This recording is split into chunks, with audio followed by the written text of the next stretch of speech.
My name is Jordan Pohl. Welcome to Knights Vision.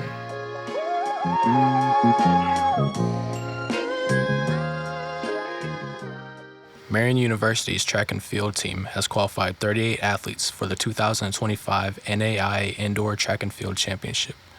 Marian will come into the championship ranked second in the nation on both the men's and women's side. For years, the Marian Knights have dominated the track and field scene, with the men's team securing 6 consecutive conference championships and the women's team claiming 4 in a row. Under the leadership of now retired Coach Holman, the program became a powerhouse, producing disciplined athletes with a championship mindset.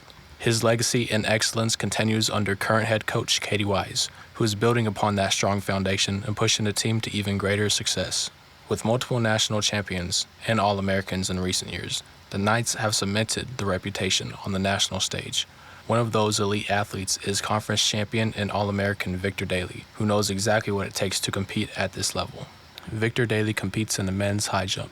He began his collegiate career at Indiana Tech. Victor later transferred to Multnomah University before ultimately finding his home at Marian, where he joined a track team that was the perfect fit for him. As an upperclassman, he makes sure not only to set the bar high for himself, but for his teammates at practice. We'll get to hear from him about his mindset and how he mentally and physically prepares for this high-level meet. I'm going into it with the mindset as in if something goes wrong, always fall back on my technique and my form and kind of pay attention to what coach is telling me. They gave me a third chance in life again, so I'm going to give them my all.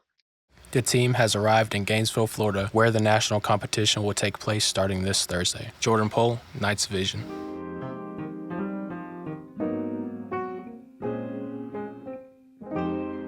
Introducing our student media. At Marian University, there's a story waiting to be told, and you could be the one to tell it. Welcome to Marian Student Media, home of the Phoenix, the Siren, and the Fioretti, your gateway to journalism, podcasting, and literary creativity. The Phoenix is Marian's go-to source for campus journalism. Whether you're passionate about reporting, photography, or design, the Phoenix gives you real-world experience in digital and print media.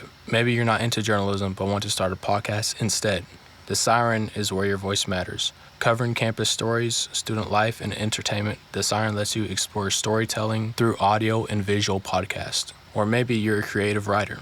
The Fioretti is the perfect platform to showcase your poetry, fiction, and artwork. Twice a year, we publish stunning editions filled with student talent. Find us online at Marian Student Media or visit the Media Lounge, room 018 in the basement of Clare Hall.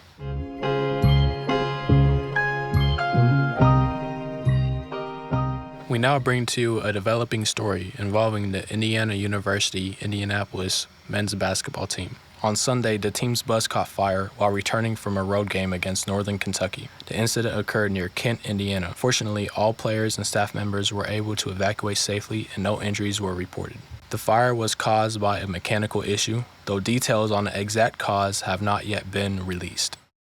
Up next, we will take a look at a peculiar story coming from Yosemite National Park. Every February, visitors from around the world flock to Yosemite National Park to witness the breathtaking firefall, a rare national phenomenon where the sun's reflection makes horsetail fall glow like molten lava. But this year, visitors saw something else. An upside-down American flag was hanging over the iconic rock face, an upside-down flag which is a universal distress signal. The upside-down flag was reportedly hung by Yosemite employees in protest to recent national park service downsizing. The cutbacks initiated under the Trump administration have resulted in job losses across the country's parks, raising concerns about the future of these treasured lands. Yosemite, the country's 6th biggest national park, welcomed nearly 4 million visitors last year. But with staffing cuts, some worry about how the park and others across the nation will continue to operate. Park officials nationwide are voicing concerns that these abrupt layoffs could have lasting impacts on conservative efforts, park maintenance, and visitor experience.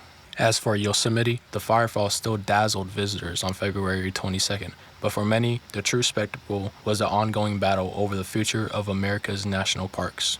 Up next, we take a look at this week's weather forecast and how it could impact your morning commute.